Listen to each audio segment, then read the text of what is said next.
Bueno, pues buenas tardes otra vez a todos y a todas. Muchas gracias por haber venido hoy, especialmente además porque pues hace un día como que nos invita mucho, nada más que a quedarse en casa con un librito, ¿verdad? Y a rebujar. Así que lo agradezco mucho y lo agradezco también porque es una experiencia que yo creo que todos vamos a agradecer, poder estar aquí con John Bilbao, que yo creo que es un descubrimiento en nuestro siglo, en nuestros principios de este siglo. Quería dar las gracias, lógicamente, a nuestro vicerrectorado y a su directora general, Esther Trigo, y al equipo de extensión universitaria, bueno, pues por darme esta oportunidad nuevamente.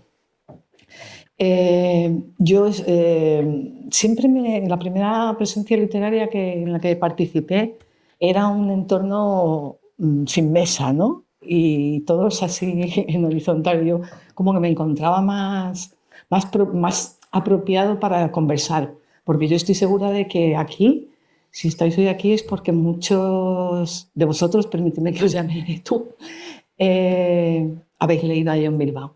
Y si no lo habéis leído, pues de alguna manera os ha causado cierta llamada el haber visto algo por ahí. O sea que alguna conexión seguro que tenéis. Entonces, a mí me gustaría que a lo largo de esta hora, aunque siempre al final se deja un espacio para preguntar y para consultar y demás, o para hacer una reflexión propia, si alguien se ve impelido a compartir lo que en ese momento le surja, yo lo animo a que lo hagáis, porque es una oportunidad, ¿no? De poder construir entre todos un poquito esta interpretación de una obra tan compleja. Entonces, bueno, de todas formas, lógicamente, pues hay que hablar un poquito de dar alguna idea de quién es John Bilbao, escritor, ¿no? Porque a veces pues, nos centramos en lo último publicado o en la parte o en lo principal y perdemos de vista que a lo mejor hay una obra detrás que no solamente le ha conducido hasta ahí, sino que incluso puede participar, como es el caso de esta saga, ¿no?, que tenemos aquí delante. Entonces, él ha publicado muchas obras desde el año 2005 prácticamente, ¿no?, que empezaste a publicar.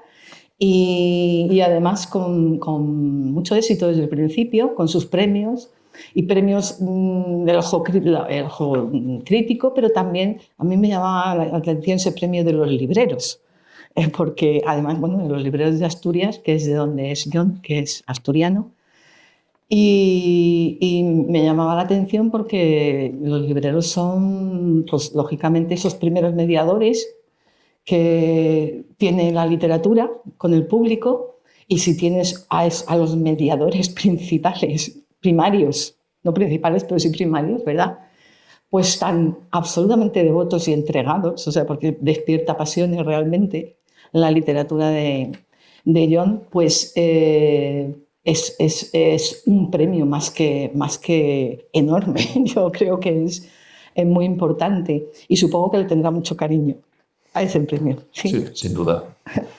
Bueno, aquí vamos a hablar principalmente, bueno, a colación de la última obra que ha publicado en el año 2024, que es Matamonstruos. Y Matamonstruos es el cierre de esta trilogía que tenemos aquí, que es Basilisco el primero, Araña el segundo y Matamonstruos. Si vemos las cubiertas de estas obras, no tenemos duda de cuál es el universo, el imaginario en el que nos va a introducir John Bilbao. Entonces, pero además de una manera, y nos avisa, o sea, no hay trampa ni cartón, la cubierta ya te dice en dónde estás colocado. Es decir, una calavera de vaca, el espacio, el escenario, evidentemente el bisonte, ¿verdad?, clásico. Y, pues por último, ya para acabar la calavera, ¿no? En rojo, además sobre negro. O sea, hay una sucesión de monstruos en las obras y el final te lo dice, tranquilos que aquí llegó ya el cierre. Entonces, bueno, esta saga da la voz a dos líneas argumentales que, bueno, en sucesivos capítulos, que son a su vez relatos en sí mismos, y además va alternando las voces de estas dos líneas. Y sin embargo, no pueden separarse. Bueno, yo lo he escuchado a John decir en alguna ocasión, se separan perfectamente el personaje central de uno y de otro. Efectivamente se separan completamente, pero al mismo tiempo no pueden ser el uno sin el otro. Es imposible. Entonces, esa arquitectura tan particular que tiene la saga, yo creo que merece un poquito de atención.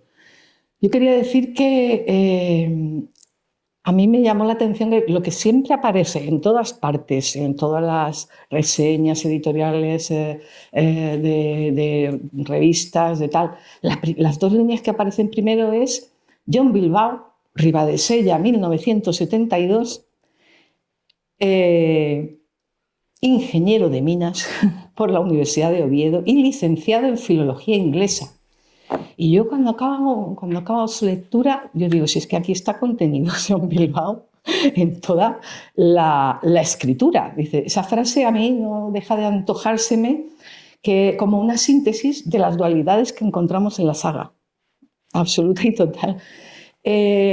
¿Por qué? Pues por una parte porque están en los personajes esa minuciosidad, la limpieza del dato, de la descripción, de la construcción de los sucesos basados en hechos reales, documentados, al modo científico además. Y por otro lado, está el amante de la literatura, al mismo tiempo que hace uso de ese conocimiento académico para romper las barreras de la invención. Eso es lo que a mí me ofrece esa frase de ingeniero de minas y filólogo, ¿no? Entonces, a la vez el John ingeniero que domina el territorio de lo práctico y que además es ahí, en ese territorio de lo práctico, donde se mueve con soltura pavorosa el protagonista del eje o el arco argumental, como se dice ahora, del oeste, ¿no? Ese John Dunbar es el territorio de la ejecución, de la acción. Y por otro lado está las capacidades del personaje John escritor, también de su padre, que le procuran además, cuando actúa con esas capacidades, le está procurando esos contactos más humanizados con los otros, ¿no? Cuando establece una relación a través del instrumento, del hacer, ¿no? Y que le permiten además explorar cuevas y demás, ¿no?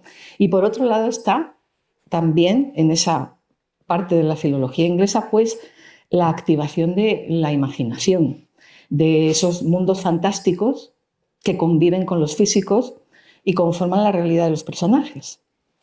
Bueno, él mismo ha dicho que bueno, los libros contienen la historia de John, un escritor de Ribadesella, de mediana edad, ¿verdad? Que siempre, además lo de mediana edad que nunca se le olvida, yo no sé por qué. Porque si tú te pones a leer, dices, bueno, si tienen niños chiquititos, o sea, esto de mediana edad. Fue padre tardío. Fue padre tardío. Sí. Bueno, ese escritor escribe los relatos de John Dunbar, sobre Dunbar, por lo que ese escritor también viaja a espacios de Estados Unidos y él mismo ha dicho que en este caso el western lo utilizas para hablar de John Bilbao. Esto ha sido una frase tuya exacta que dices, bueno, más adelante ya nos contarás un poquito cómo es esa cocina. Bueno, En esta saga se mezcla dice lo clásico de la cultura popular, porque él parte de esos arquetipos universales que tenemos ahora mismo en el norte terráqueo occidental sobre el oeste americano. Y él mismo, bueno, pues ha dicho, es una ficción, porque en realidad ese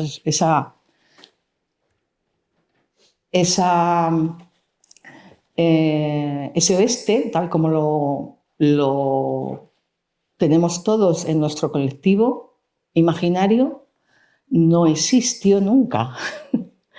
Existió un pequeño lugar, ¿verdad?, que es el que ha sido más o menos explotado con esos perfiles que además están maravillosamente descritos en la obra. Que además él dibuja también, como acabo de comprobar, que es dibujante también, tiene unas capacidades escondidas. Bueno, es que has dicho muchas cosas en las que me gustaría que pudiéramos entrar, pero a mí, en principio, hay algo que siempre se dice de tu obra y se trata como si fuera la novela total.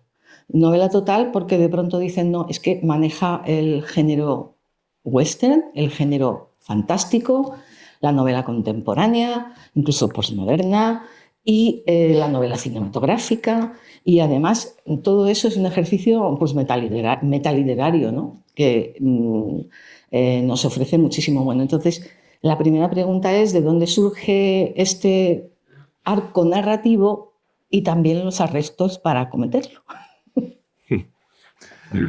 Bueno, buenas tardes. Muchas gracias, Michelle, por tus palabras y gracias a la Universidad de Cádiz por la invitación y sobre todo muchas gracias a todas vosotras y vosotros por venir a charlar aquí esta tarde.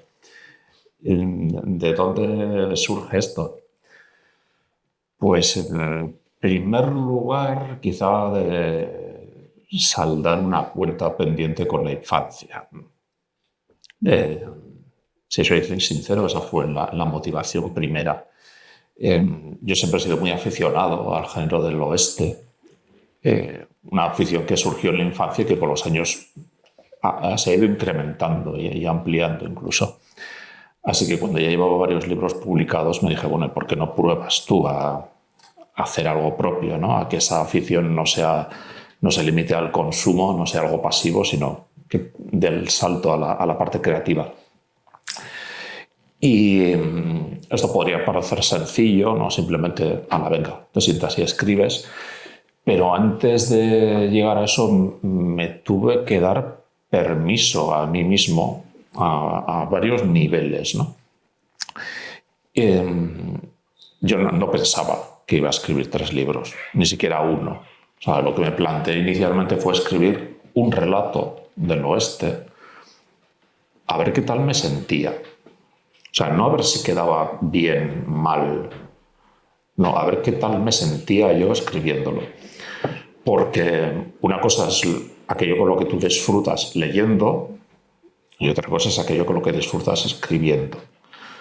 No sé, a mí, por ejemplo, me gusta también mucho estos escritores con un estilo abigarrado, arborescente, proteico, Alejo Carpentier, ¿no?, por ejemplo. Pero cuando he intentado escribir así, no me he sentido bien. O sea, no me he sentido bien en el sentido de que me parecía que estaba impostando la voz. O sea, no soy yo. O sea, yo no cuento así las historias, no me expreso así, no pienso así. Entonces, que había la posibilidad de que por mucho que me guste el género del western, escribiendo, pues no sé, me sintiera como un farsante. Sin embargo, no sucedió eso, por suerte. Me lo pasé muy bien escribiendo aquel relato, que luego se convirtió en uno de los capítulos de Basilisco. Y entonces, bueno, me planteé hacer algo más ambicioso, ¿no?, ya con ese personaje que había creado de John Dunbar. Pero claro, luego venía otro permiso que me tenía que dar, ¿no?, porque yo pensaba, es que la gente va a decir, mira, John le ha dado por, no sé, regalarse a sí mismo una excentricidad, ¿no? Para hacer una del oeste, un divertimento y ya está, ¿no? Y no quería que se pensara eso, o sea, quería que además que ese libro entroncara con lo anterior, que tuviera una relación con los títulos anteriores, que fuera un paso más allá, no una parte, ¿no? Por eso recurrí a este otro personaje, al John escritor, por así decirlo, a John sin H, que ya había aparecido en algún relato previo, que se había ido convirtiendo en una suerte de socias de mí mismo, y utilizarlo como, bueno, pues como maestro de ceremonias o como una especie de correa de transmisión entre nosotros, entre el presente, lo que nos es cercano, y ese mundo de ficción del oeste que bueno, entiendo que hay mucha gente a la que le pueda resultar muy distante y poco atractivo, ¿no? Entonces, con ese personaje intermedio entre el aquí y el ahora y la ficción tan distante podía servir, pues eso, para contextualizar las cosas, para justificar esas otras narraciones, ¿no? De ahí que es esta estructura, ¿no? Un escritor en el presente y los relatos que él escribe, ¿no? O sea, la ficción y la ficción dentro de la ficción. Bueno, él lo ha contado muy bien, pero no es tan sencillo en la obra.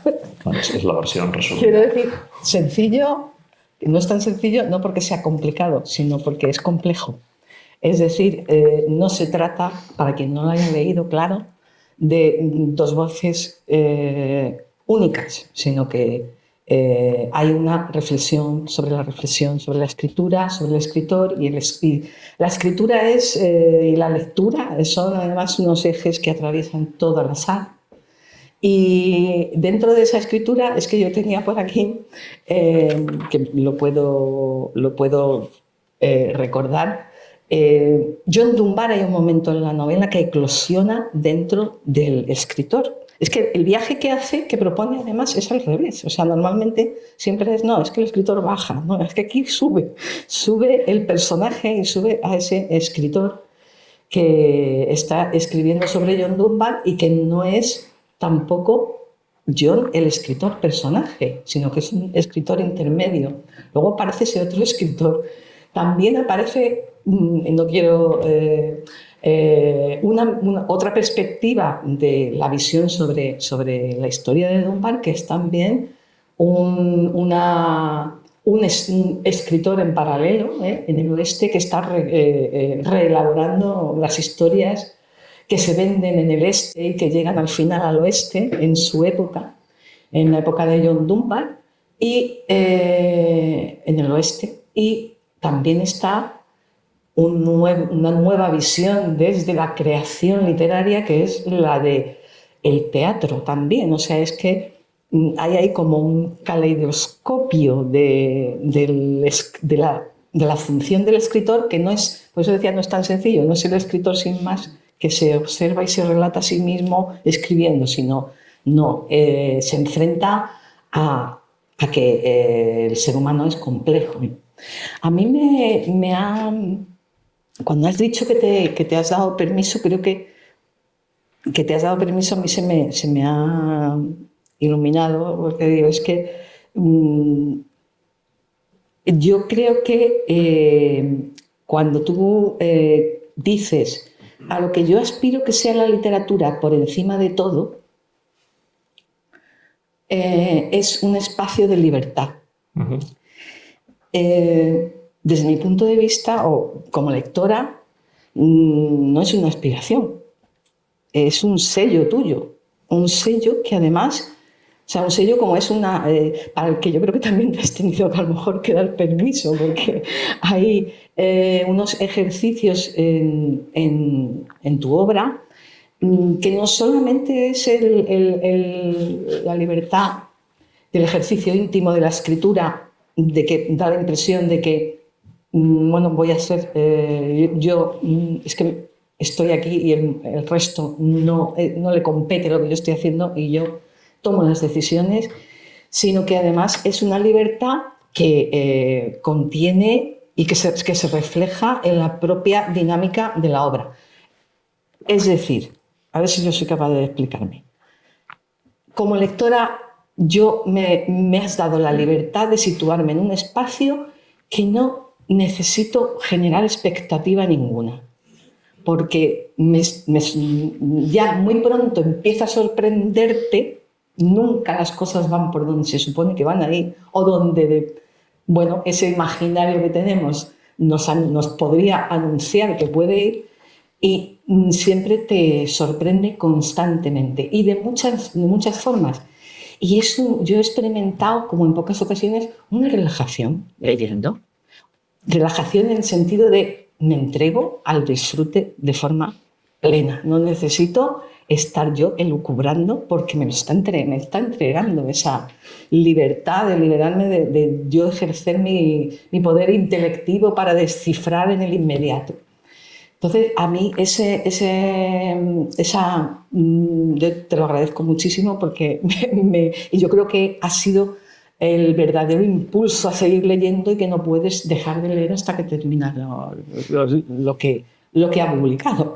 Entonces, facilitas la entrega de ese lector, disuelves esas expectativas y yo creo que es consecuencia de la libertad creativa tuya total. O sea, de alguna manera que, curiosamente y de forma paradójica, está sometida a una disciplina de trabajo que dices, esto es imposible construirlo sin haber trabajado, pero bueno, tremendamente, ¿no? Entonces, ¿cómo se puede articular ese doble? ¿O cómo logras decir de aquí me lanzo, aquí me lo sitúo en ato, o sea, aquí arraigo? Pues me gustaría poder ofreceros una respuesta, no, a ver, mejor dicho, me alegro de no poder ofreceros una respuesta exacta, o sea, no, clara, porque eso significaría que tengo una fórmula para escribir y lo convertiría en algo aburrido y previsible. No lo sé, o sea, la propia narración va insinuándote en cuál es la medida en la que tú tienes que ser explícito y en qué medida tienes que dejar las cosas insinuadas y entregarle el testigo de la interpretación a quien te está leyendo. Cuando he dicho en alguna entrevista que para mí la escritura es por encima de todo un espacio de libertad, eso yo creo que en buena medida se hace extensivo también a la lectura. O sea, que la lectura sea un acto, o sea, libre en el sentido de que no se te impone una interpretación de lo que estás leyendo. A ver, si tú quieres hacer una lectura superficial, epidérmica, quedarte simplemente con lo que está en negro sobre blanco, estupendo. Pero si te apetece remangarte y buscar leer entre líneas, cuestionarte si lo que piensan los personajes coincide con lo que dicen, este tipo de juegos que me parecen tan sugerentes, que tengas esa posibilidad. Y que también haya zonas oscuras, grises oscuras, donde el significado no está, se nos escapa entre los dedos, ¿no? Pero yo creo que está muy bien no entenderlo todo. A mí me resulta muy, muy motivador. De hecho, creo que los libros que más me gustan, los que releo periódicamente, no los releo por la parte que me gusta, sino por la parte que nunca he terminado de entender, ¿no? Y ahora me estoy yendo por las ramas, perdón. No te estás yendo por las ramas en realidad, porque efectivamente, o sea, yo creo que es exactamente a lo que yo me refería, es decir, que facilitas la entrega del lector, o sea, que el lector se entregue a la obra. No que no la interprete, porque la interpretación es al hilo de la lectura. Facilitas interpretar al hilo de la lectura, no lanzar la propia conclusión ni lanzar la propia o sea, le evitas la tarea de tomar las decisiones porque rompes las posibilidades de esa toma de decisión constantemente, incluso formalmente hay una libertad tremenda de ejercicio retórico, con la puntuación, con el manejo incluso de esos géneros, ¿no? De pronto esa voz narrativa que va saltando del escritor salta al narrador en primera persona, salta a otro personaje distinto desde su diario, por ejemplo, o incluso de pronto de pronto yo me veía que estaba saltando a alguien que estaba filmando una película, en ese sentido de me ha llevado ahora un traveling hacia atrás, así de golpe me saca de esta escena, haciéndome en esas secuencias de traveling que se habituaba a hacer en los años 50 sobre todo, ¿no? En el cine costumbrista, que decía, ahora nos retiramos sigilosamente hacia atrás y tal.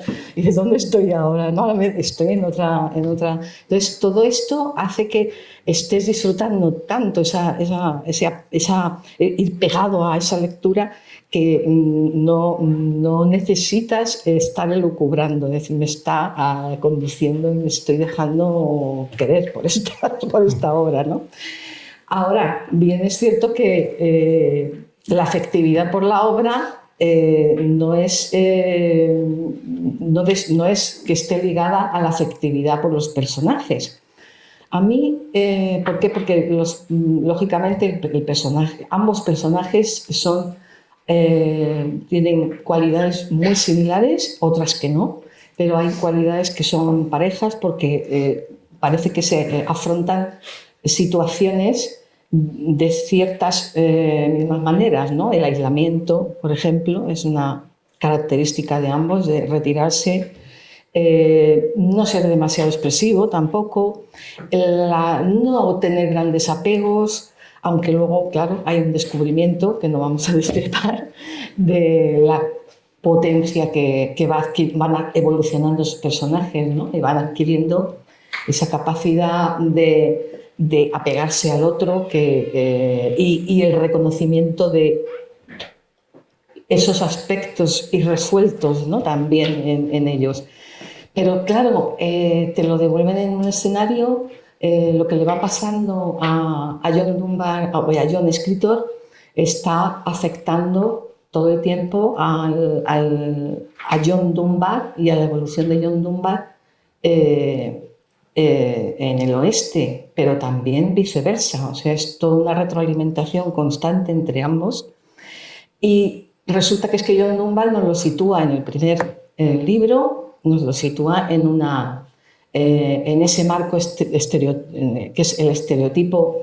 Dicen que es el estereotipo, lo digo por muchas partes, el estereotipo de ese oeste, ¿no? Un espacio duro, hostil, donde se está conquistando, ese espacio sin ley, y sin embargo no responde a esos mitos del oeste que tenemos en la cabeza, sobre todo mucho procedente del cómic, ¿verdad? Como tú has comentado, o de las películas.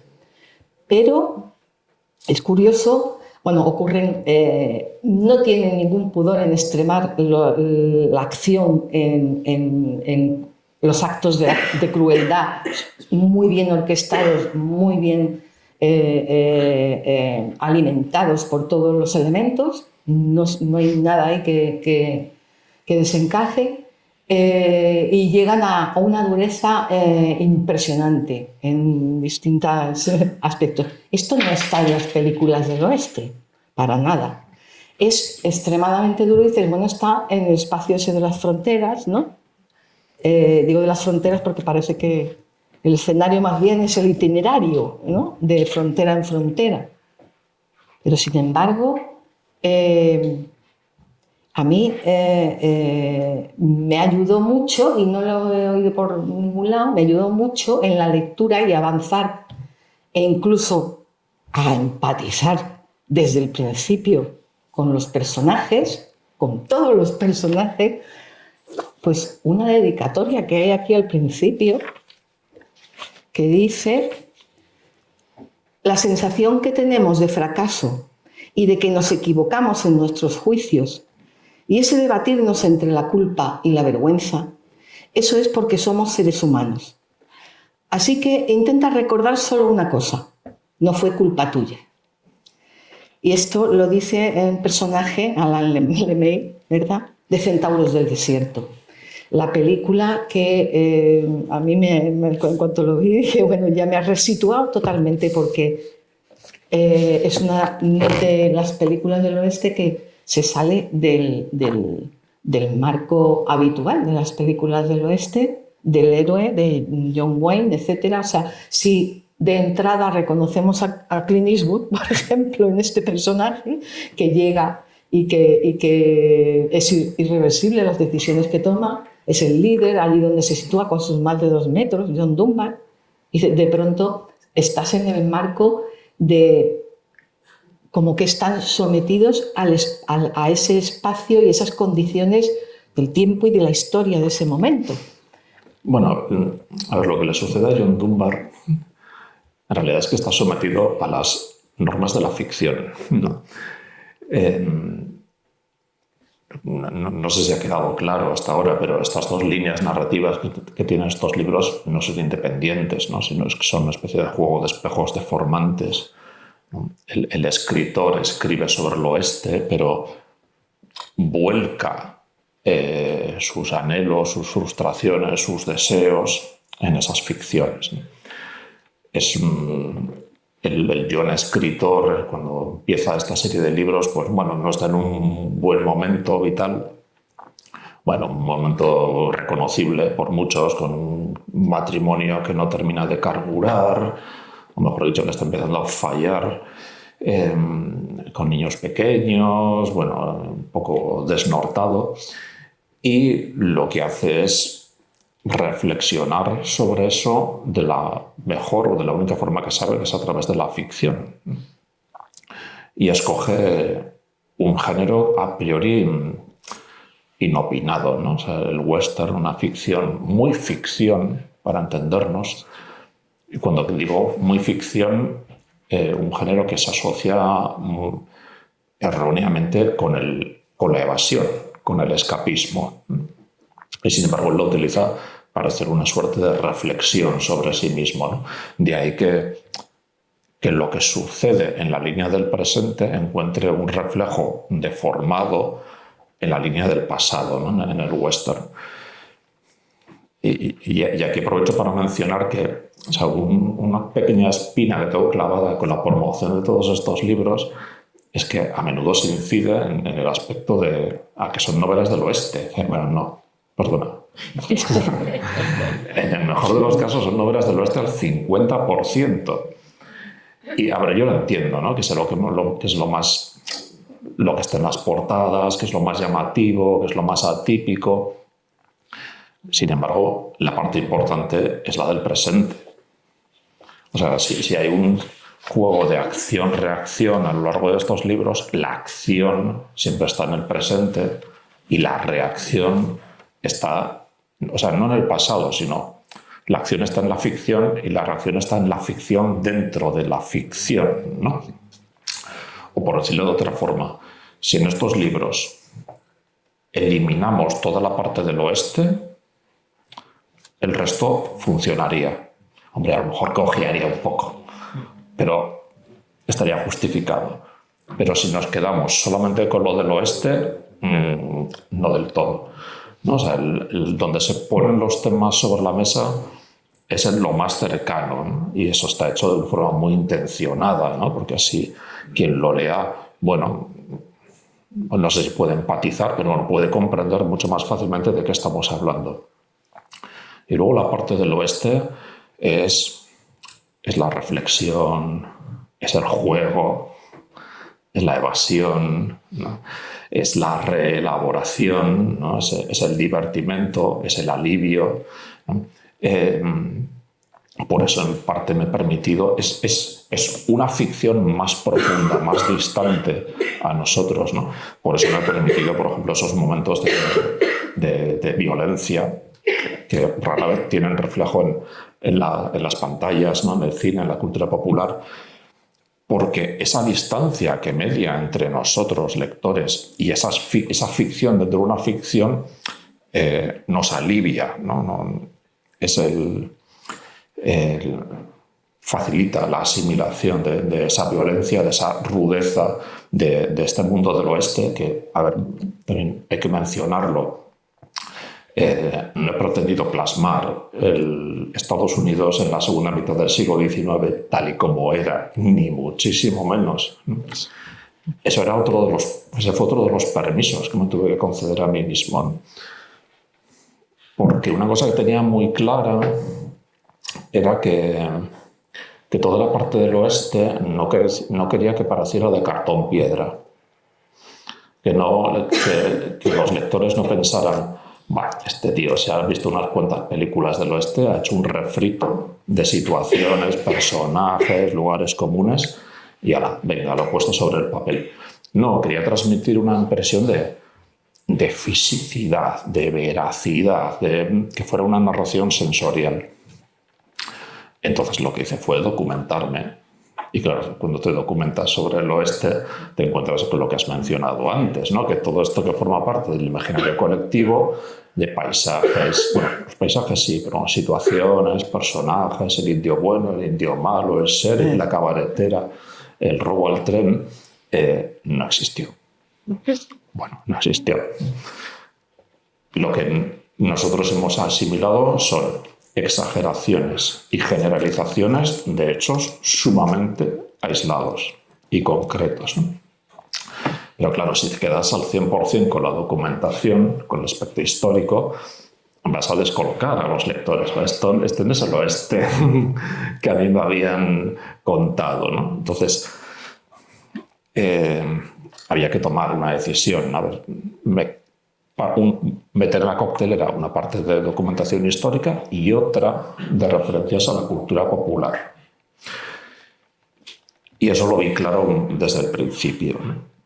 Porque cuando escribes en un género con una raigambre popular tan poderosa como el oeste, te guste o no, vas a tener que ser postmoderno a la hora de escribir. ¿Te guste o no? Porque en realidad, o sea, todos nosotros, los que estamos aquí, o sea, cuando leemos, también somos postmodernos. Mejor dicho, somos postmodernos, ¿no? Y me explico, ¿no? Nosotros no somos como los lectores de finales del siglo XIX. A finales del siglo XIX, o sea, la gente no estaba tan empapada de ficciones como lo estamos nosotros hoy en día. Mientras que nosotros desde la cuna nos contaban cuentos para dormirnos, luego hemos visto dibujos animados, hemos ido al cine, hemos leído, hemos visto series de televisión, hemos ido al teatro, etcétera, etcétera, etcétera, etcétera. Claro, eso a finales del siglo XIX, por ejemplo, no sucedía. Por eso cuando lees, aquellos cuentos de fantasmas que escribía Edith Wharton, pero desde nuestra perspectiva son encantadores, porque son muy ingenuos y al mismo tiempo son muy cargantes, porque continuamente la autora está apuntalando a la verosimilitud de absolutamente todo lo que hace para que nos lleguemos a creer que pueden existir los fantasmas, ¿no? Y eso lo hacía porque sus lectores, a la hora de juzgar una ficción, de valorarla, lo que tomaban como referencia era la realidad. Mientras que nosotros lo que tomamos como referencia para juzgar o valorar una ficción no es la realidad, es la infinidad de otras ficciones que hemos consumido.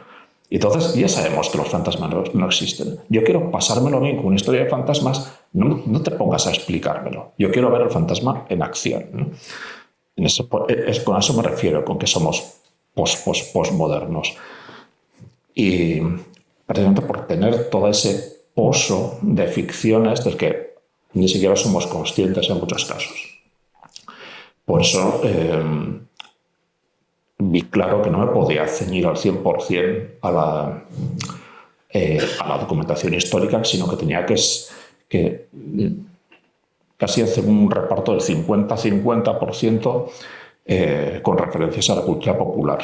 Pero ojo, a veces señalándola explícitamente, ¿no? O sea, emulando escenas de películas, emulando... Sí, el par de coros que lleva con... Sí, pero bueno, sí. A ver, esto para los que sean aficionados al género del oeste, a ver, buscar las referencias, ¿no? Escenas de, no sé, de Raíces Profundas, del Hombre del Oeste, etcétera, etcétera, de Johnny Guitar. Se señala, ¿no? Ojito, si esto te suena, es por algo, porque esto es una ficción que se construye en parte con otras ficciones. Y luego, no he partido el hilo, sé que estoy hablando de que este oeste no es el que existió realmente. Y luego, a medida que fueron construyéndose los libros, en la coctelera metí otro ingrediente, que fue el de la pura ficción, o sea, la invención, ¿no? A ver, con todo esto que he leído, lo histórico y lo no histórico, ahora yo puedo inventar. Inventar con una cierta verosimilitud. Porque, aunque suene un poco paradójico, muchas veces el propósito fundamental de la documentación no es proporcionarte el dato exacto, la fecha, el lugar, el nombre, sino que es un permiso para inventar, ¿no? La documentación te lleva a empaparte de un tema y a construir un suelo firme, unos cimientos sobre los cuales levantar un edificio que es pura invención, pero claro, que es verosímil, o sea, que está bien sustentado por todo ese respaldo de dato histórico o de dato veraz, ¿no? O sea, lo idóneo es cuando ya los lectores ya no distinguen si esto lo has inventado o fue algo que existió realmente. Bueno, parte de esa invención yo creo que son los vasos comunicantes entre John, escritor, y John Dunbar, personaje. Esos vasos comunicantes le llamo en concreto a el encuentro con la naturaleza de los personajes tal y como se manifiesta de una manera en que yo creo que el John Bilbao, que escribió estas novelas, el John, o sea, tú cuando escribías estas novelas no escatimaste en ningún momento la experiencia humana al completo. Y eso es muy raro de ver. Es decir, ¿qué quiero decir? Pues con la acción en primer plano incluye además esas incursiones psicológicas, oníricas, en lo fantástico, en espirituales. O sea, no existe una perspectiva intelectual del personaje, sino que es una perspectiva compleja, en el sentido de no tengo por qué renunciar, no hay por qué renunciar a ninguna de las experiencias de las que participa el ser humano como persona individual y colectivamente también después. O sea. Entonces, incluso, claro, tú comentas que y todo ese vaso comunicante, ¿no? Cuando yo aludí antes, ¿no? Que John Dunbar eclosiona dentro de un escritor que está a su vez dentro de otro y aparece mirado y luego aparece en distintas dimensiones y con esa gran incertidumbre, y ahí se descubre la vulnerabilidad, ¿no? Empieza a ser un gran vulnerable el personaje. Es que en el momento en donde dice se ha entrado en esa vulnerabilidad, al mismo tiempo que le abre la puerta a la mirada de John escritor y cómo empieza a articular todo ese viaje iniciático que está planteado en los searchers, ¿no? en los buscadores, en los centauros del desierto. Ese viaje iniciático que yo creo que es de lo que estamos hablando, iniciático hacia el encuentro consigo mismo y con con la sociedad, porque en esos espejos que dices deformantes y comunicantes, ahí a mí me llama mucho la atención también la distinción, no solo en lo que se parecen, sino en lo que les distingue esos espacios. Y ese, por ejemplo, en el caso de John Dunbar, ese viaje itinerante de frontera en frontera, de lugar inestable en lugar inestable, con esa especie de despertar, de ese anhelo por ese hogar, de ese arraigo que nunca acaba de ocurrir, y que al mismo tiempo rechaza y le da miedo.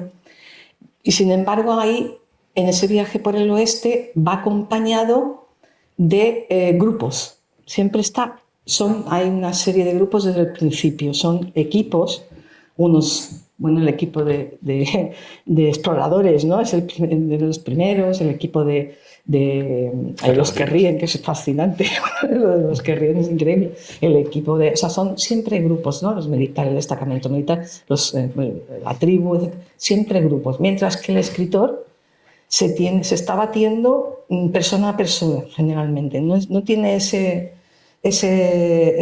relación con el entorno ni con el otro.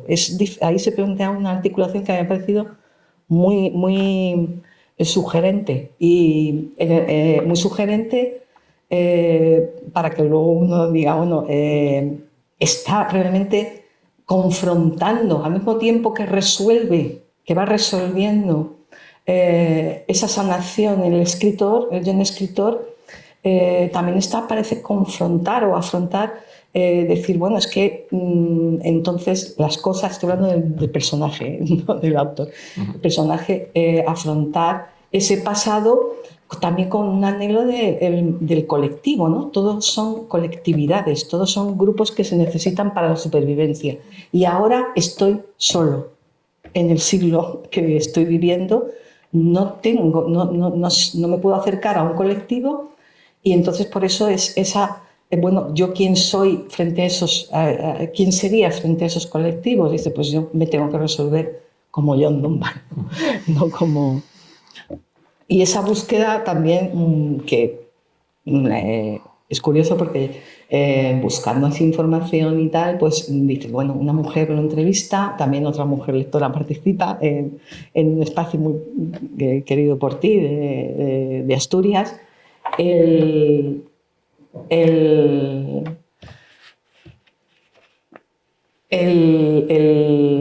sé qué, están queriendo decir algo y no sé qué. No.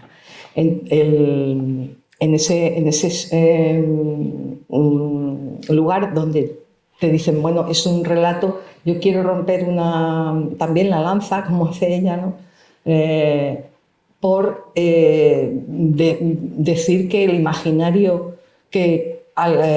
por el que nos atrapa es porque ese imaginario del oeste es también un imaginario que participa de la cultura de las mujeres, porque todas hemos pasado por esas inmensas sesiones de... Tengo una pregunta. Sí. ¿Tu interés por el oeste viene desde que eres pequeñito, a lo mejor, o te has visto inmerso, digamos, de manera, o sea, por casualidad, y te has visto como en la obligación de documentarte porque ya te habías lanzado, ¿no? Porque a veces se llega a algunos puntos por casualidad y ya se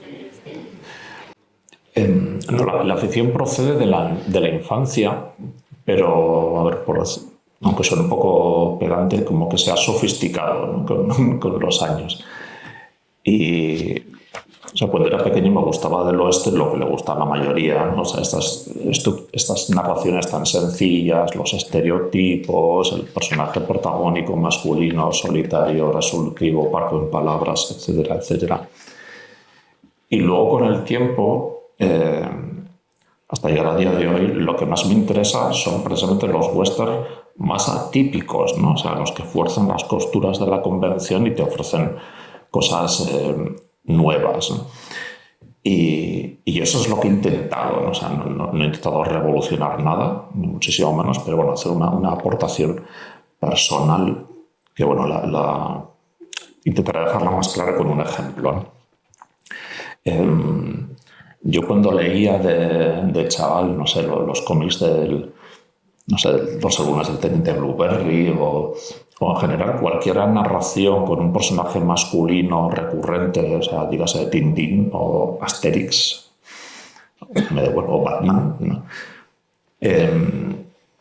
Claro, te divierten mucho, te fascinan, pero había una cosa que, o sea, ya de muy pequeño a mí no me cuadraba, y era que los personajes no cambiaban.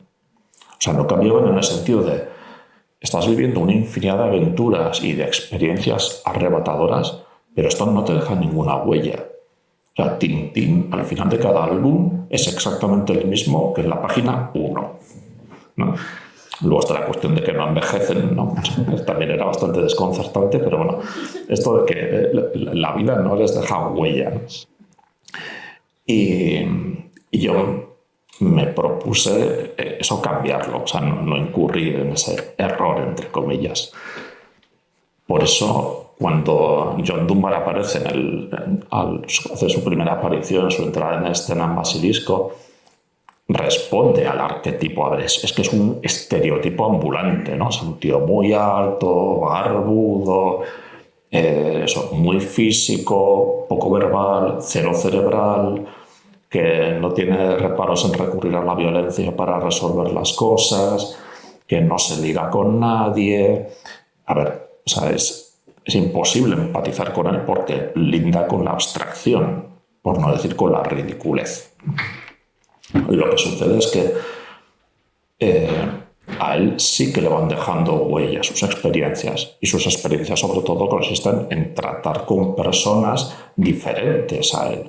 Por eso trata con colectivos, ¿no? Para acelerar esa transformación, y en particular, bueno, con algunas mujeres, ¿no? Sobre todo con una, Lucrecia, que acaba siendo su pareja, que es mi personaje favorito de estos libros. De manera que al final del tercer libro ya el personaje, o sea, no voy a decir que se haya sofisticado, pero sí que se ha humanizado, ¿no? O sea, ya habla más, piensa, de hecho se reproduce la hilatura de sus pensamientos con las contradicciones, con las complejidades, con los puntos suspensivos cuando no sabe qué decir.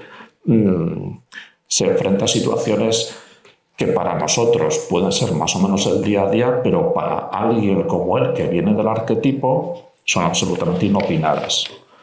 Tan inopinadas como tener que ponerse delante de su mujer, mirarla a los ojos y mantener una conversación en la cual a lo mejor ella tiene la razón. A lo mejor no, sin duda. Que me vaya echando a ojo un argumento tras otro, ¿no?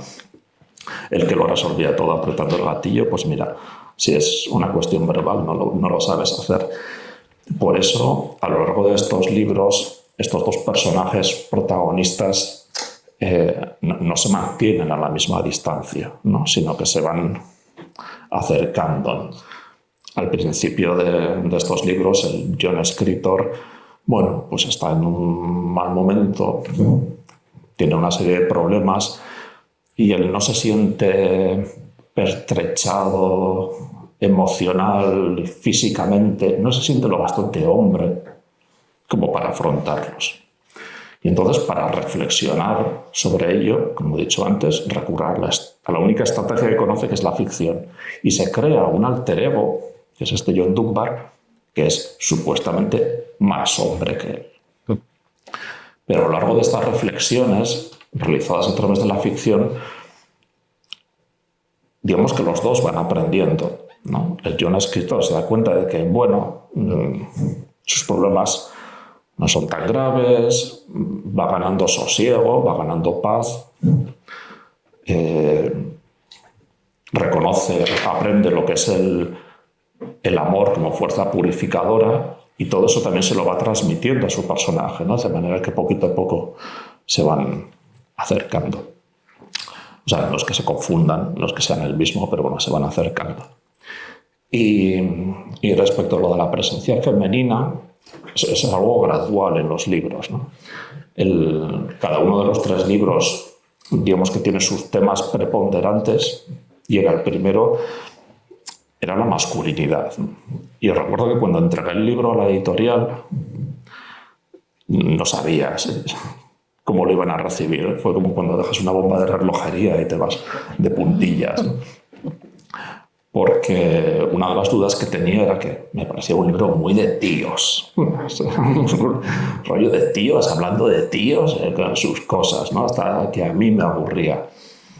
Y en ese momento yo ya sabía que iba a haber al menos un segundo libro y dije, bueno, a ver, esto hay que cambiarlo, ¿no? O sea, aquí hace falta más voces de diferentes géneros, de diferentes edades, de manera que fuera una narración más polifónica, ¿no? y aportar otros puntos de vista, en particular el femenino, o varios puntos de vista femeninos. Te agradezco muchísimo que hayas mencionado... Hay otra intervención. Pregunta, sí. Has hablado del periodo que pasa desde el momento en que has decidido escribir un libro y te pones a redactar ya por derecho, que decimos aquí. Has hablado de la documentación. Pues yo quería preguntarte sobre la planificación. Todo esto que nos has contado, que si los dos personajes, el John con H y el John sin H, se van pareciendo, que si el John Dunbar y Lucrecia van influyendo en el otro, todo eso ya lo habías decidido antes de empezar a escribir o fue surgiendo durante el proceso de escritura. A ver, yo suelo hacer un trabajo previo a la escritura bastante exhaustivo. Pero sí es cierto que con estos libros he cambiado un poco la forma de trabajar, ¿no? En mis libros anteriores, aquel proceso de documentación, de notas previas, de planificación, bueno, a menudo generaba un volumen de material superior al que luego representaba el libro, ¿no? O sea, pasaba más tiempo planificando que escribiendo. Y no es que reniegue ahora de aquellos libros, pero ya no me satisface esa forma de escribir, porque me parece que lo que salía de ahí era como un constructo narrativo, como, o sea, no voy a decir perfecto, ¿no? Pero casi inverosímil, ¿no? O sea, todo encajaba, todo tenía una razón de ser, no había flecos, no había cabos intencionadamente sueltos, ¿no? Era más como maquinaria de relojería. Sin embargo, con estos libros ha sido inevitable hacer un trabajo previo debido a la documentación que era necesaria y este tipo de estructura me obligaba también a hacer una planificación, pero no fue ni tan exhaustiva como en los libros anteriores y luego la tenía ahí dejada, de vez en cuando la miraba de reojo, pero no me sentía obligado a ceñirme a ella, ¿no? O sea, luego, por eso, estas incorporaciones de voces, estos pequeños juegos estilísticos, ¿no? Lo afronté más como una aventura. Yo, cuando me sentaba a escribir por las mañanas, la sensación era de entusiasmo y vértigo al mismo tiempo. O sea, me lo estoy pasando muy bien, pero no sé si esto va a funcionar. Y me parece que es una buena actitud a la hora de escribir o de llevar a cabo cualquier labor creativa, ¿no? O sea, hacerlo con ganas, pero no tener el convencimiento de que eso va a salir, ¿no? Porque si tuviera ese convencimiento, bueno, pues ya estarías tirando de cadena de montaje y sería algo que nacería muerto. Bueno, como os he dicho, han tenido un elemento si no de improvisación, de sorpresa mayor que los libros anteriores. Pero bueno, las ideas vertebrales, como eso del cambio de los personajes o la reflexión sobre el papel que la ficción desempeña en nuestras vidas, sí, eso ha estado sobre la mesa desde el primer momento, eran ideas seminales del proyecto. Sí. ¿Será que al cabo de tanto escribir ya has adquirido tanta experiencia que ahora estás disfrutando y no tienes que consultar tanto esas notas? Yo creo que eso es como una especie, como si te hubieras empapado, como si te hubieras llenado tu cabeza de todo lo que tienes que escribir y lo que quieres. Y ya el cerebro te va fabricando sola casi la historia.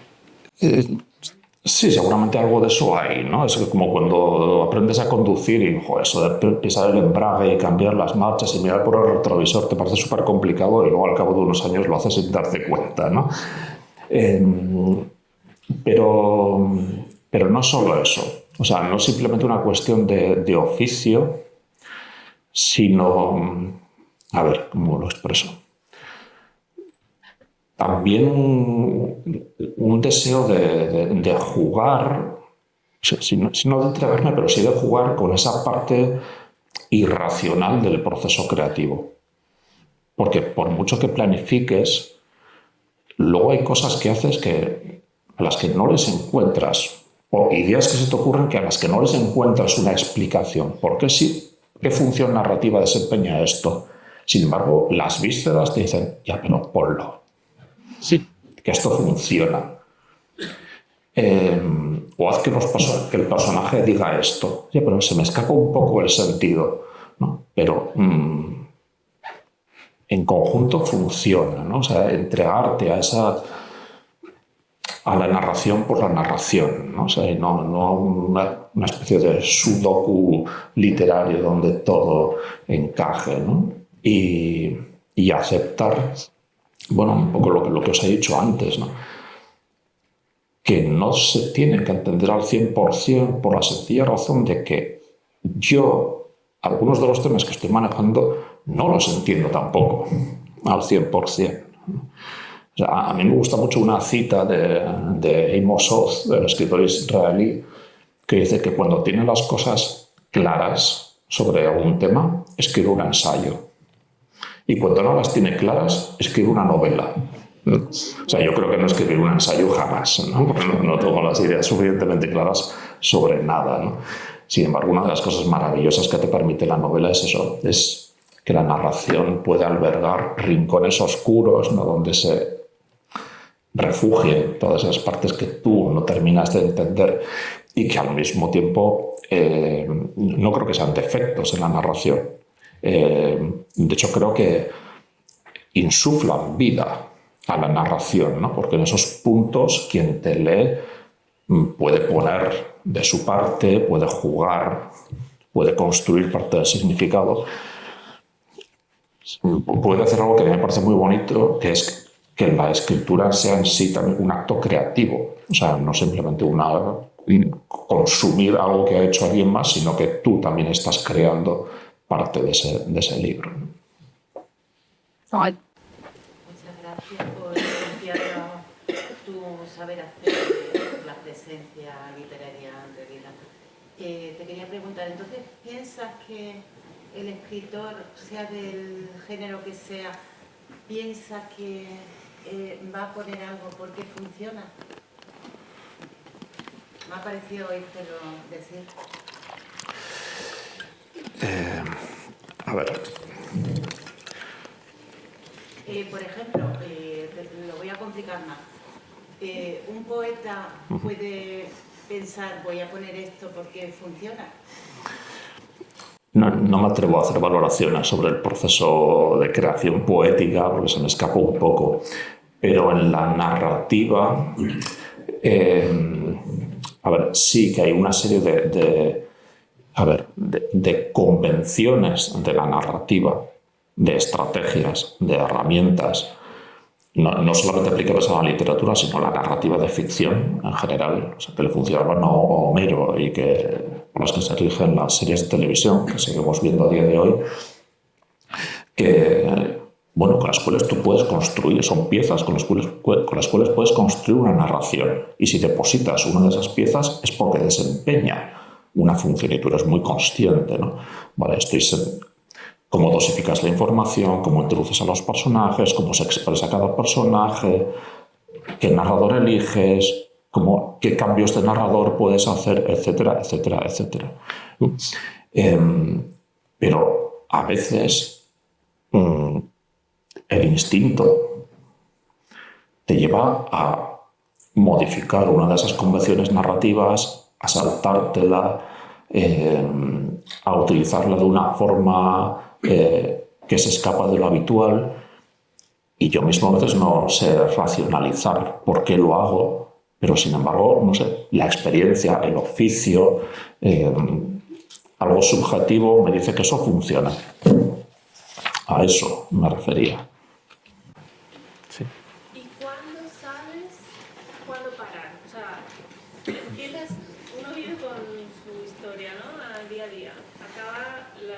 primer libro. Y después dice, va a haber una segunda parte. Después habrá una tercera parte. Pues, ¿cuándo decides se acabó? Ya tengo que cambiar de historia. En este caso concreto de estos libros. Bueno, en el caso de estos libros fue bastante fácil porque, como os he mencionado, este arco al que quería someter al personaje de John Dunbar, del vaquero solitario, desde el estereotipo ambulante hasta alguien más humanizado, más cercano al escritor que la ha escrito y al escritor que ha escrito al escritor que la ha escrito, ¿no? Y ya está, ya lo he dejado aquí. Si simplemente por diversión, porque me lo paso muy bien escribiendo historias del oeste, o porque mi editor me aparca un camión lleno de dinero delante de la puerta de mi casa, cosa que no va a suceder, yo me animara a escribir un cuarto libro, en realidad me estaría traicionando a mí mismo y traicionando a mi personaje, porque seguro que incurriría en aquella repetición, ¿no?, como la de Tintín o el Teniente Blueberry o Asterix, que fue lo que me llevó precisamente a escribir esto, ¿no? Pero bueno, en general, respecto a cuándo dejar de escribir, bueno, si me vas a permitir esa frase hecha, ¿no?, de que las historias no se terminan, sino que se abandonan, ¿no? Que trabajas hasta donde puedes, luego a veces surgen ideas que ya desplazan a las anteriores, sientes que ya no puedes avanzar más. Bueno, también llegas a un punto de manera inevitable en el cual ya pierdes la perspectiva de lo que estás haciendo. Ya es cuando lo tienes que dejar en manos de otra persona, de una serie de lectores fiables, no muchos, a ver si lo entienden, a ver si lo disfrutan y a ver si ya se puede enviar a la arena, ¿no?, a que se pelee con los demás libros. Sí. Sí. Pues yo tengo dos preguntas. Una es muy fácil, que es ¿cuáles son esos libros que sueles releer? Que has comentado que te gusta releerlos para precisamente entender lo que no has entendido en una primera o segunda o tercera lectura. Y la otra es, ¿el hecho de que un personaje tenga tu nombre te ayuda? Y si es que sí, ¿por qué? Eso. A ver, respecto a los libros que releo, bueno, pues por decir unos pocos, el Moby Dick de Herman Melville, El corazón de las tinieblas de Joseph Conrad. Esos son dos libros que he leído unas cuantas veces. Casi toda la obra de William Faulkner. Faulkner fue un autor al que estuve mirando de reojo bastante diversas cuestiones para escribir estos libros. Y a ver, respecto a lo del nombre, pues es que eso fue algo que surgió un poco de manera natural, porque el John escritor era un personaje que previamente a estos libros había aparecido en varios relatos. Lo que sucede es que en aquellos relatos estaban escritos en primera persona y nunca se decía su nombre. Hablaba él y no había necesidad de que dijera su nombre. Y en aquellos relatos ya era, bueno, una especie de alter ego mío, porque eran relatos basados en algunos de ellos en experiencias propias. Entonces, bueno, yo hablaba a través del personaje. Lo que sucede es que luego ese personaje, empezó a reaparecer en los libros y hubo un momento en el cual, por cuestiones narrativas, ya la primera persona no me encajaba y había que recurrir a la tercera persona. Entonces, claro, el narrador ya tenía que nombrar al personaje, ¿no? Entonces me pareció lo más sencillo y lo más coherente y lo más casi sincero, pues mira, si le he ido prestando tantos rasgos autobiográficos a este personaje, pues mira, ya también le doy mi nombre y punto. Y respecto al otro personaje, a John Dunbar, a ver, surge de una anécdota personal, porque bueno, no sé si sois aficionados al cine, pero este es el nombre también del personaje de Kevin Costner en Bailando con Lobos, ¿no?, que es una casualidad, ¿no? Mucha gente me lo dice, esto lo ha sacado de Bailando con Lobos. Bueno, no. Esto surgió de una anécdota de hace más de 25 años. Estaba yo viajando por Estados Unidos Estaba yendo desde San Francisco a San Diego en coche por la costa y hay una zona que se llama Big Sur y cuando estaba pasando por ahí vi una casa de madera muy grande, bastante castigada por la intemperie, para entendernos un poco como el caserón de Psicosis, algo así. Y bueno, me pareció muy fascinante, como no había ninguna valla, me parecía que estaba abandonada, paré el coche y me puse a fisgar por ahí, ¿no? A mirar por los cristales. Pero no estaba abandonada. Y claro, a mí se me olvidó en mi entusiasmo que en Estados Unidos eso de entrar en una propiedad ajena sin permiso y además hablando inglés con un acento extraño, pues estaba muy, muy mal visto, ¿no? Y bueno, pues en la casa exactamente no vivía nadie, pero en la parte trasera había una autocaravana, por alguna razón sí que estaban viviendo, y aparecía un tipo, pues eso, muy alto, barbudo, con camisa de franela y tal. Y bueno, a ver, no se llegó a ninguna situación trágica, pero bueno, básicamente me mandó a tomar por culo de manera bastante grosera. Y yo me volví al coche y me fijé entonces que en la cuneta había un buzón de correos, el típico buzón estadounidense con la banderita, y ponía John Dunbar. Bueno, le ponía James John Dunbar y me dije, algún día le daré este nombre a un personaje. Así que cuando me metí en este tinglado dije, esta es la ocasión, este va a ser John Dunbar. No. Y cuando ya llevaba medio libro escrito, una noche estaba volviendo a ver Bailando con Lobos con mi hija y no lo podía creer, pero si este tío, si el protagonista también se llama John Dunbar, la gente va a pensar que lo he copiado, pero bueno, lo dejo. Y luego, por estas casualidades que tiene la vida, el audiolibro de Basilisco lo lee Ramón Langa, que es el actor de doblaje que dobló a Kevin Costner en Bailando con Lobos y en un montón de películas, ¿no? Así que no solo, si oís el audiolibro, el personaje no solo tiene el nombre de Kevin Costner, sino que suena a Kevin Costner. Yo tendría una pregunta. Primero que nada, muchas gracias, Michelle, por... Me encanta ver que te apasiona mucho. Muchas gracias. Pues sí. Y también un placer conocerte y pues estar aquí es una fortuna, la verdad. Mi pregunta es, mencionabas el proceso de, bueno, yo en mi mente, mientras hablabas del proceso de reflejo, le puse, porque hablabas de, sí, la realidad que todos conocemos, puede ser ya la individual y la colectiva que puede ahí diferenciarse, pero también, claro, está la personal del escritor, que querramos o no, yo creo que llega, como mencionabas, a deslizarse un poquito nuestra infancia, etapas de nuestra vida, pero a su vez está la propia esencia del libro.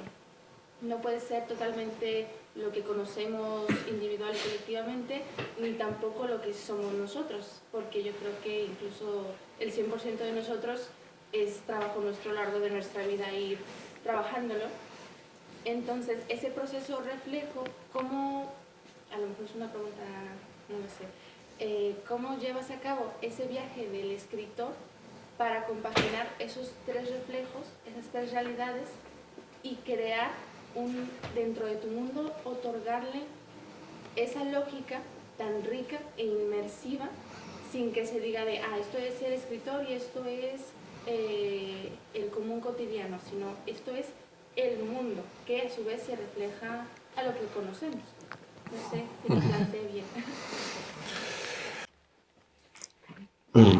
A ver, es una pregunta complicada. A ver, yo creo que si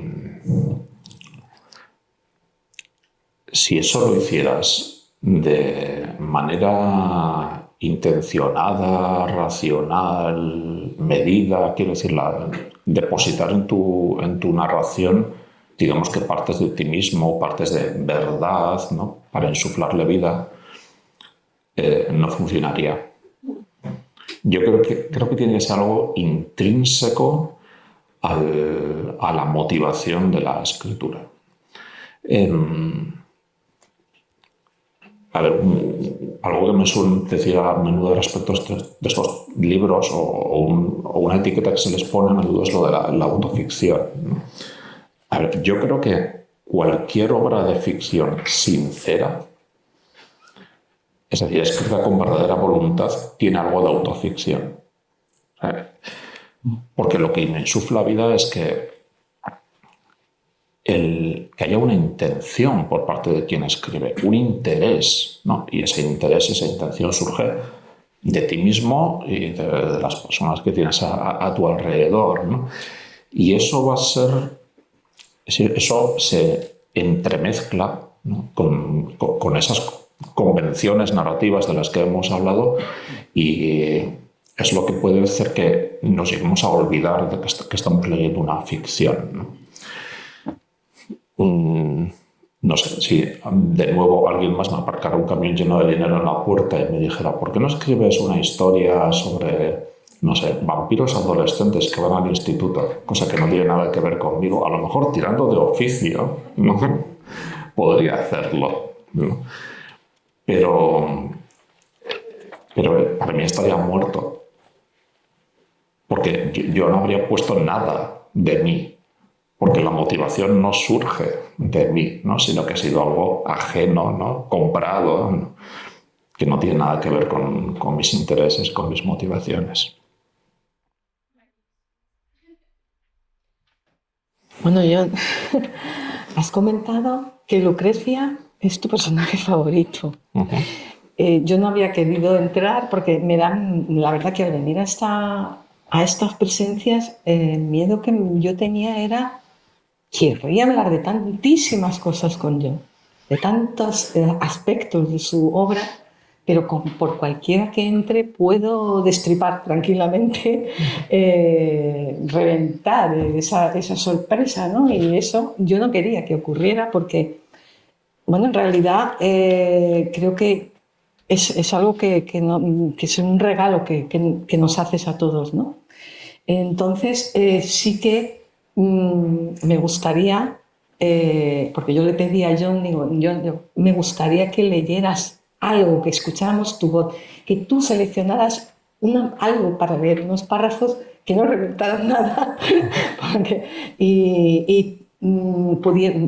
cualquier cosa que él escoja va a ser estupendo, porque a mí sí que me gustaría que oír su voz. Creo que es importante porque es fácil cuando tenemos a poetas, ¿verdad? Pero si tenemos a narrador, dice, pero es que en cualquier voz que escoja a leer, yo creo que va a motivar más que decir, es que John escribe así, es que a mí me emociona, es que me ha conmovido en tal, o es que tal reto que soluciona. Creo que es mucho más interesante que le podamos oír, si os parece un poquito. Bueno, voy a leer solamente un fragmento, un par de páginas. Lo contextualizo un poco. Esto es un fragmento de una conversación entre John Dunbar y Lucrecia, quien acaba siendo su mujer. Ya al comienzo del tercer libro, cuando ya John Dunbar es alguien bastante diferente a aquel arquetipo ambulante, pero bueno, todavía arrastra ciertas inercias, ¿no? Y por otra parte ya estamos en el proceso de acercamiento, ¿no? entre el autor y su personaje, ¿no? Ya se van pareciendo más. Y la idea era que en algunos momentos de estos libros, como que esos diferentes niveles narrativos se transparentaran, ¿no? Es decir, a lo mejor una conversación que mantienen los personajes de ficción podría ser una conversación que mantienen los autores de esos personajes de ficción. En realidad, claro, el John escritor está volcando sobre la ficción lo que él podría decir o lo que a él le podrían decir, ¿no? Y también me apetecía escribir una conversación entre dos personajes del oeste que no era lo que habitualmente escuchamos en las narraciones del oeste. Empieza hablando ella.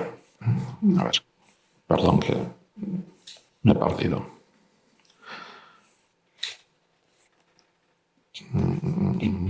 Un segundito.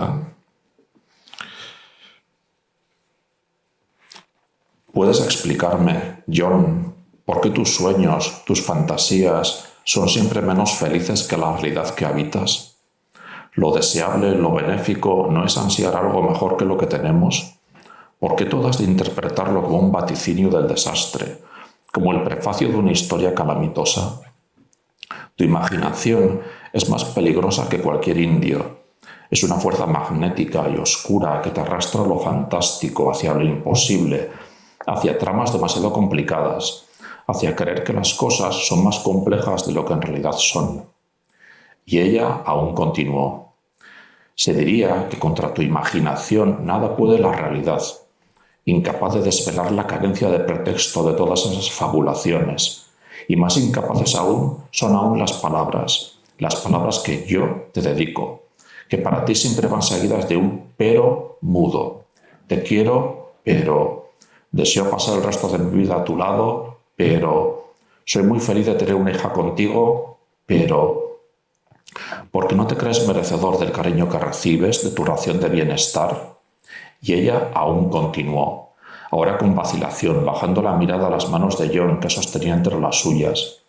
Y si la inquietud que te envuelve como un manto pestilente, ese revolverte contra la bienaventuranza, no surge sino de una cobardía de tu carácter. Temes el cambio aunque suponga mejoría. Has tenido la mala fortuna de sufrir compañías toscas, poco recomendables, nada enriquecedoras. Has perdido amigos, has perdido a un padre al día siguiente de haberlo conocido. Todo esto es cierto, pero no de todo eres culpable. Has tropezado y caído a la charca del padecimiento, y tu pavor al cambio no te deja ponerte en pie, limpiarte y continuar caminando. Has acabado por hacer de la tristeza tu verdadera familia. Tu hija y yo no somos más que un engaño, un carnaval. Ahora sientes añoranza y vuelves corriendo junto a tu familia de verdad. Y ella aún dijo, por añoranza no, por cobardía. Y ella aún dijo, ¿sabes cuánto daño hace esa querencia tuya a quienes estamos a tu lado y queremos disfrutar contigo de ese presente imperfecto pero sólido y de un futuro aún mejor? Nos decepcionas. Nos arrastras a tu tristeza. Nos invitas a dudar de nosotras mismas. Nos haces pensar, ¿y si tienes razón? ¿Y si lo que yo creía que era una tara, algo podrido enraizado en el alma de John, es en realidad un rasgo de lucidez? ¿Y si ve más que yo? ¿Y si sabe más que yo? Y ella aún dijo, haciendo acopio de orgullo, yo no pienso así, John. No dudo de mí, ni de lo que ven mis ojos, ni de lo que tocan mis manos, ni de lo que siente mi corazón.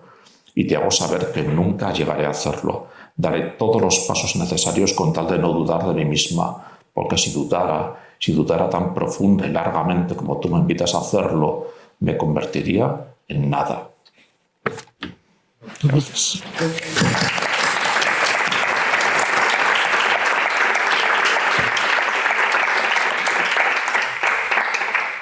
¿Puedo hacer una pregunta? Ah, sí, claro. Ese personaje, ella es Lucrecia. Sí. De hecho, está, no lo ha dicho él, pero está al comienzo de Matamonstruos, es decir, se ha ido a ese inicio porque después todo, ¿verdad?, avanza y está por descubrir. De hecho, creo que Matamonstruos, ¿no lo puedes contar un poquito? Lo has concebido también de forma que pueda ser leído independientemente de las otras dos obras. Quería, si no te importa, explicar por qué es tu personaje preferido, porque a mí me ha parecido un personaje espejo, un poco ese mismo, es la conciencia, ¿no?, del propio John, quizás, no sé. A ver, me gusta por diferentes razones, ¿no? O sea, hay una explicación, no sé, metaliteraria, si me permitís la palabra. Hace unos años yo publiqué un libro que trataba sobre William Shakespeare y también el proceso creativo, y en la editorial me advirtieron, nunca en las entrevistas digas ni posmoderno ni metaliterario, porque eso es veneno, ¿no? Como supongo que entre gente muy inteligente lo puedo utilizar. A ver, como ya he dicho varias veces, el personaje del John escritor está en un momento sentimental malo en estos libros, que casi se podría calificar casi más de novelas sentimentales que de westerns. No puede estar con la mujer que quiere, y entonces él lo que hace es regalarle a su personaje la mujer que a él le gustaría tener, que es un reflejo de una persona real, ¿no? Esa es la forma de justificar la introducción de ese personaje femenino en la narración y de darle tanto peso, ¿no? También que funcione como voz de la razón. Y también convertirla en un personaje también poliédrico, o sea, que no sea otro estereotipo ambulante, que no sea un ideal femenino visto desde la masculinidad, sino que sea un personaje con sus defectos, con sus contradicciones, con sus pegas, con sus aspectos reprochables incluso, ¿no? Para hacerlo, equipararlo en humanidad a John Dunbar. Yo tengo una pregunta, pero que no tiene nada que ver con ninguno de estos libros, sino que surgió de una casualidad de esta tarde. Veníamos hablando, cuando veníamos para acá, de cómo cuando yo leo libros que no están escritos en español, a veces me enfado porque no me gustan las traducciones, no son acertadas, y al final termino leyendo más libros en español que menos. Hoy, pues, a mi compañero le digo, oye, pues hay un western que a mí me conmovió, me encantó, que fue A lo lejos de Hernán-Díaz. Entonces me voy a buscarlo en la publicación que hice en su tiempo, en mis redes sociales, pues cuando un libro me emociona, yo digo, oye, pues me leí este libro por tal cual, tal. Y me encuentro que yo no había caído en el detalle que el traductor era John Bilbao, ¿no? Entonces quería preguntarle por esa experiencia de traducción. ¿Cómo se lleva eso cuando, bueno, estamos hablando de una literatura que puede ser, en cierto sentido, cercana a la que uno hace, pero cómo lo afronta como traductor? Yo intento compartimentar lo más posible las dos disciplinas, ¿no? O sea, cuando traduzco, o sea, yo me pongo al servicio de la narración de otra persona y trato de que el resultado, que leer la traducción sea una experiencia lo más parecida posible al leer el original. O sea, no que sea leer una especie de sucedáneo revoltijo entre el estilo de John Bilbao, escritor, y el estilo del autor de turno, ¿no? Sino olvidarme de mi forma de escribir y seguirme a lo que ha hecho otra persona. Y es intelectualmente muy estimulante, bastante agotador, y utilizo el adjetivo de manera muy consciente. O sea, agotador, bueno, no es bajar a la mina, no es hacer la costera del bonito, ¿no? Pero, o sea, ceñirse a la narración de otra persona, a la forma de pensar de otra persona un día y otro, sí que resulta agotador, ¿no? Y a veces piensas, bueno, pues si es un libro más fácil de traducir, más ligero, hombre, es cierto que la hora de traducción te rinde más, pero no es tan estimulante, ¿no? O sea, tienes que dudar entre eso o irte a traducir obras pues como el A lo lejos de Hernán-Díaz, que es una novela maravillosa, pero que es encerrarte te resuena la voz de otra persona durante semanas o meses, ¿no? Y yo cuando estoy traduciendo soy incapaz de escribir. O sea, no puedo cerrar archivo de la traducción, abrir archivo de escritura, ¿no? O sea, soy incapaz. Suelo compaginar las épocas de traducción pues con documentación, con toma de notas, pero nunca con una parte creativa, ¿no? Porque me satura. Pues enhorabuena, porque es una delicia la traducción. Bueno, es una delicia la novela. Bueno, la novela por supuesto, pero está muy bien traducida. Gracias. ¿Alguien más? Sí. Acabo de conocerte hace muy poco, pero he leído Los extraños y he leído el último, El Matamonstruos.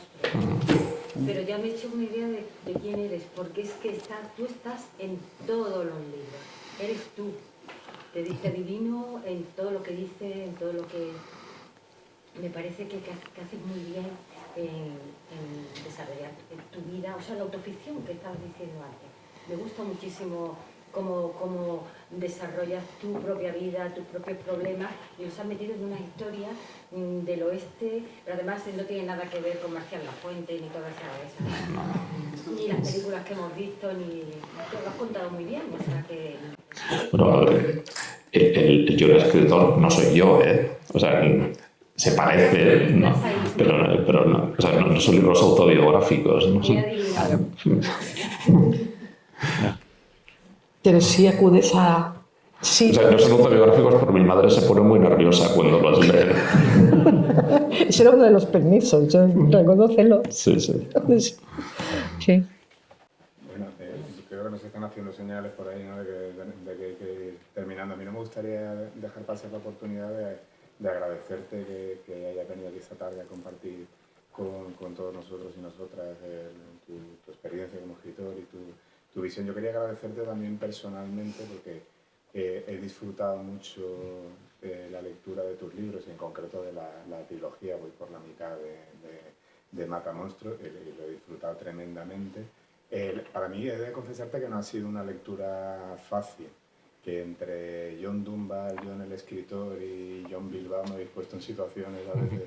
Y he tenido la impresión mientras los leía de que el acceder al estilo del western, ¿no? Y en cierto sentido, yo he tenido la sensación de que entre los tres estabais jugando conmigo, ¿no? De que era como una manera de ponernos en un sitio reconocible, ¿no? De decir, bueno, ahora vamos a hablar de vaqueros, y el primer relato es muy de vaqueros, ¿no? De familia que va al oeste y termina, ¿no? en un cementerio con una historia que, en fin, muy de vaqueros.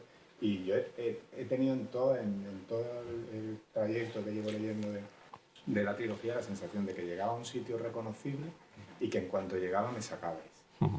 Y cuando parecía que estaba leyendo un relato sobre el oficio de escribir y sobre un escritor que está en un periodo difícil, que está en Estados Unidos, y que era reconocible, me llevabais a otro sitio. Entonces me ha sorprendido lo de las convenciones. Yo no veo muchas convenciones en el libro, ¿no? O sea, lo que parece que va a ser una novela de ficción en el oeste termina siendo otra cosa, ¿no?